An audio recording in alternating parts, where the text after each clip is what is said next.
I started noticing there was one subject we always left untouched at the dinner table. It wasn't because we lacked time, but because neither of us found it easy to bring up. Whenever the word money was about to enter the conversation, one of us quietly changed the subject. We drifted toward work, Mira's school, or our weekend plans instead. From the outside, our family probably looked completely fine. Yet a small silence always settled between us whenever numbers entered the conversation. I often wondered why talking about our family's future felt like walking across thin glass. We were trying to protect the same life together. My name is Clara. There was one conversation about money we avoided for months, and for a while I worried that the silence might do more harm to our relationship than the financial issue itself. Our mornings usually began the same way. I prepared breakfast while Armand helped Mira put on her shoes before school. In the middle of that routine, a monthly bill notification appeared on my phone. I simply swiped it away and kept spreading jam on Mira's toast. After work, Armand stopped to buy his favorite coffee. I didn't say anything, but my mind quietly counted the small expenses that had become more frequent. That evening, I opened our family budgeting app as usual. I updated every number alone while Armand sat with Mira, helping her finish a puzzle in the living room. I knew Armand cared deeply about our family. We simply showed our sense of security for the future in different ways. More than once, I almost asked him to talk about our savings and financial plans. Each time I saw how tired he looked after work, I quietly decided to wait again. That night, we sat side by side on the sofa watching television. There was no argument and no harsh words, only an important conversation that once again never truly began. A few weeks passed, and I began noticing a pattern I had never paid attention to before. Every conversation about money seemed to stop just before it reached what really mattered. One evening, I quietly said, "Maybe we should add more to our emergency savings." Armand nodded briefly, then asked how Mira's day at school had been. I didn't try to keep the conversation going. Instead, I started wondering why we both always felt more comfortable avoiding it. At first, I thought maybe the timing simply wasn't right. We were both busy, both tired, and maybe we just needed a quieter day. But that quieter day never really arrived. Talking about money kept becoming something we would leave for the following week. As time went on, I began feeling a kind of tiredness that was hard to explain. It wasn't because our finances were in bad shape, but because I felt like I was carrying so many questions by myself. I slowly realized that silence could feel heavy too. Sometimes what wears you down isn't the problem itself, but the conversation that never happens. That weekend, we went grocery shopping the way we usually did. I had written the shopping list the night before, so nothing important would be forgotten.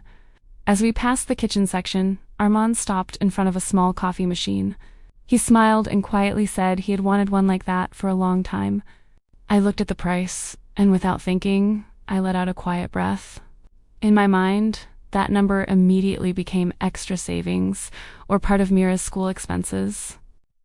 I never told him he was wrong. I simply smiled a little and said, "Maybe another time." Armand nodded and quietly placed the box back on the shelf. He didn't seem upset, but his smile looked just a little thinner than before. The drive home felt quieter than usual. We kept talking about different things, but nothing reached what we were actually feeling. That was when I began to sense there was something deeper than deciding whether to buy something. Maybe we weren't seeing money differently.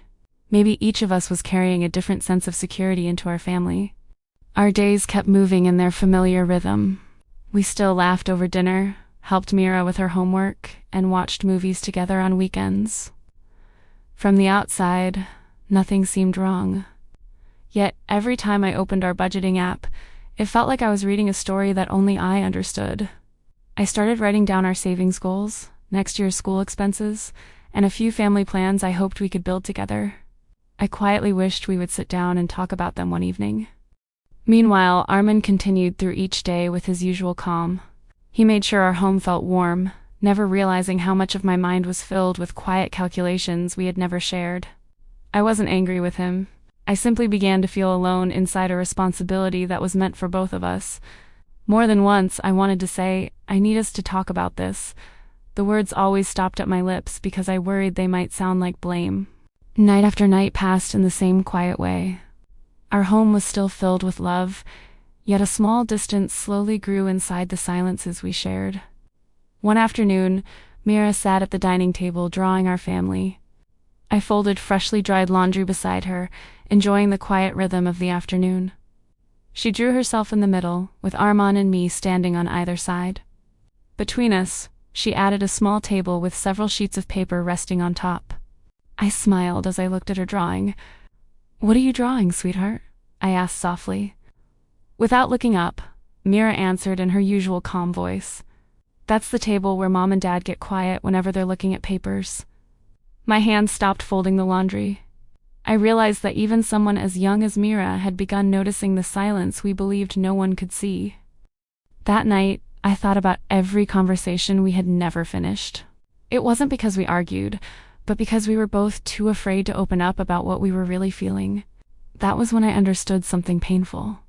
It wasn't the money creating distance between us, but our fear of being honest about what we were truly worried about.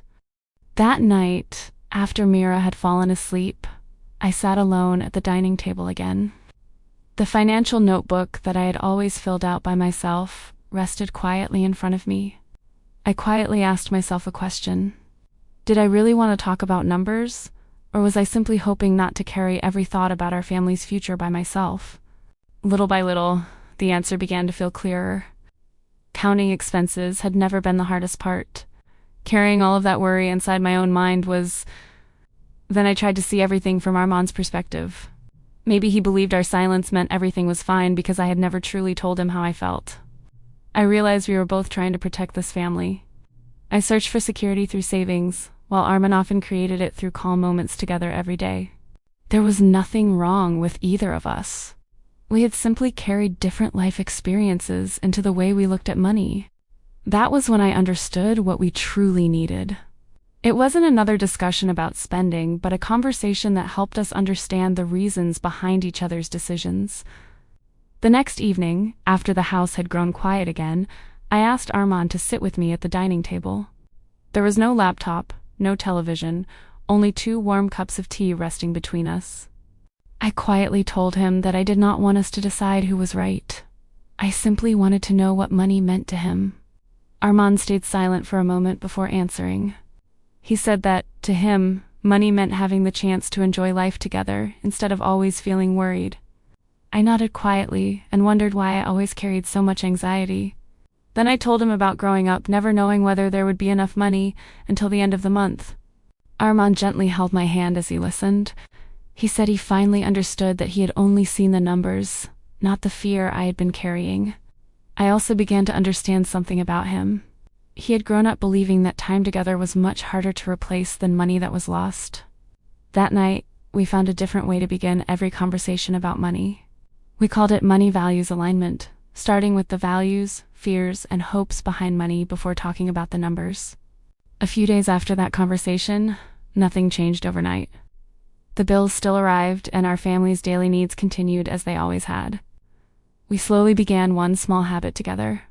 Every Sunday evening, we set aside 30 minutes just to talk about our family's finances. We no longer started by listing expenses. Instead, we began with one simple question. What has been worrying you the most this week? Sometimes the answer was about money. Other times it was about work, health, or Mira's future, and for the first time we truly listened without rushing to fix anything. I began to feel lighter. Not because every problem had disappeared, but because I was no longer carrying everything alone inside my thoughts.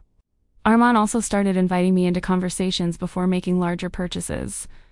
It wasn't about asking permission, but about feeling that we were moving in the same direction. I realized the biggest change hadn't happened in our bank account. It had happened in the way we understood each other whenever money became part of the conversation. I believe now that conversations about money never truly begin with numbers. They always begin with the sense of safety, life experiences, and quiet hopes we carry without saying aloud.